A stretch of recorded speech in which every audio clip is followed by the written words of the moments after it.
सुबह का समय था। गांव के चारों ओर मुर्गे बांग दे रहे थे। सूरज की पहली किरणें सरसों के खेतों पर पड़ रही थीं। हवा में गोबर, मिट्टी और ताज़ी रोटी की महक घुली थी। गांव के छोर पर एक पुराना लेकिन साफ सुथरा कच्चा घर था। वहीं रहती थी दादी गौरी देवी, जो गांव में मेहनती दादी के नाम से मशहूर थीं। उनकी उम्र 75 के करीब थी। फिर भी सुबह 4 बजे उठकर कुएं से पानी भरना, गायों को चारा डालना और फिर खेत देखने जाना, सब खुद करती थीं। लेकिन उसी घर में एक मुसीबत का पिटारा भी रहता था, उनका पोता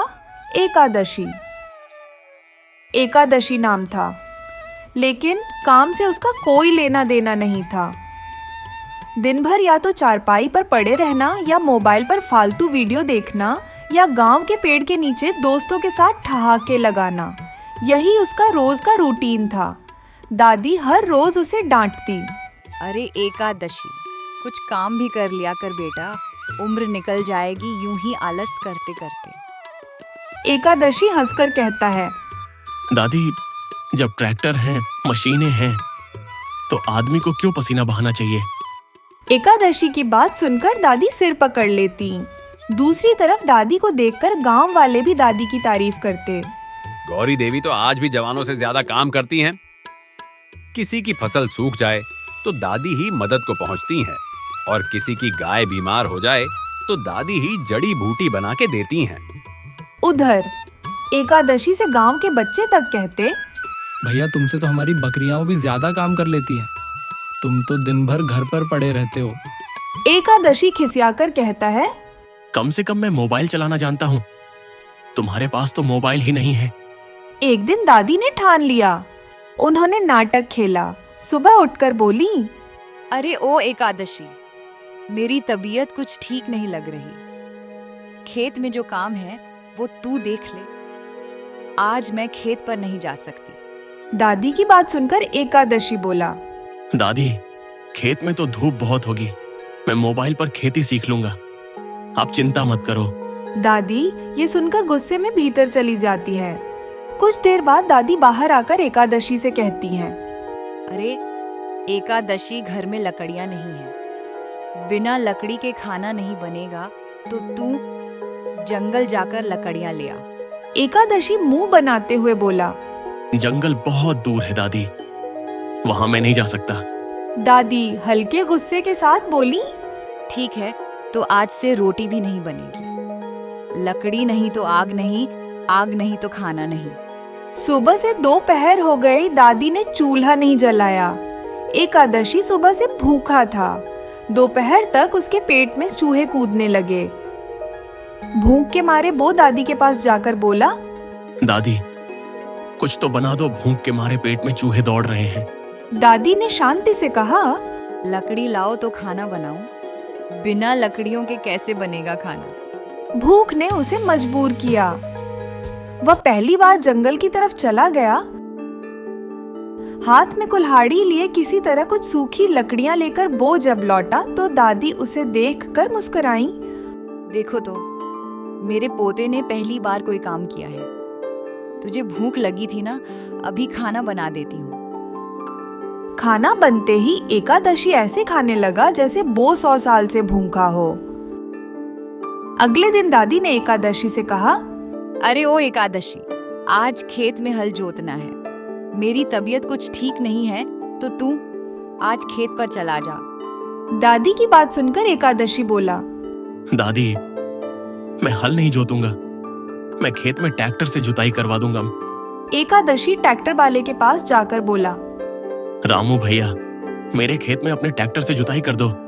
एकादशी की बात सुनकर रामू बोला, पहले जाकर पैसे लेकर आओ, फिर तुम्हारे खेत पर ट्रैक्टर लेकर जाऊंगा। एकादशी के पास पैसे नहीं थे, इसीलिए वो मुंह लटका कर खेतों की ओर चला गया। दादी ने खेत में पहले ही काम शुरू कर दिया था। दादी को काम करते देखकर एकादशी बोला, दादी, आप आराम करो, मैं अब करता हूँ। लेकिन जैसे ही उसने हल उठाया, उसकी कमर कटक बोल उठी। वह चिल्लाया, अरे दादी, ये हल तो बहुत भारी है, मेरी तो कमर ही टूट गई। दादी दादी हंसते हुए बोली, बेटा, खेती मोबाइल पर नहीं मिट्टी में होती है। कुछ दिनों बाद दादी लकड़ी लेने जंगल गईं। एकादशी फिर घर पर पड़ा मोबाइल चला रहा था। अचानक गांव में खबर आई। गौरी दादी जंगल में गिर पड़ी हैं। एकादशी ने जब यह बात सुनी तो उसके होश उड़ गए और बिना सोचे समझे नंगे पैर जंगल की ओर भागा। वहां देखा तो दादी जमीन पर गिरी पड़ी थी। तभी दादी एकादशी को देखकर कहती हैं, देखा बेटा, जब अपने अपनों पर मुसीबत आती है तब आदमी को भागना ही पड़ता है। ये जिंदगी भी जंगल जैसी है, डरपोक नहीं, मेहनती ही टिकते हैं। एकादशी की आंखों में आंसू आ गए। उसने दादी को संभाला और पहली बार अपने कंधे पर लकड़ी उठाई और घर की ओर आ गया। अगले ही दिन गांव वालों ने देखा कि एकादशी खेत में हल चला रहा था। उसे ऐसे खेतों में काम करते देख गांव वाले सोच में थे, क्या ये वही आलसी एकादशी है? एकादशी को खेत पर ऐसे काम करते देखकर गांव के लोग दादी के पास जाकर बोले, अरे देखो दादी, आपका आलसी एकादशी अब किसान एकादशी बन गया। दादी ने एकादशी को ऐसे काम करते देखकर भगवान का धन्यवाद किया। एक दिन दादी बोली, एकादशी, अब तो तू सारा काम करने लगा है, तो क्यों ना मैं कुछ दिन आराम कर लूं? एकादशी दादी की बात सुनकर बोला, ठीक है दादी, आप कुछ दिन आराम कर लो, अब मैं सारा काम संभाल लूंगा। लेकिन 2 घंटे बाद ही गांव के कुएं से आवाज आई। अरे बचाओ, बाल्टी कुएं में फंस गई है। आवाज सुनकर गांव वाले कुएं के पास पहुंचे तो देखा एकादशी खुद कुएं में लटका हुआ है और बाल्टी निकालने की कोशिश कर रहा है। दादी ठहाका मारकर बोली, अरे एकादशी, मेहनत तो सीख ली तूने, अब थोड़ी अक्ल भी सीख ले बेटा। कुएं के पास खड़े सारे लोग हंसने लगे।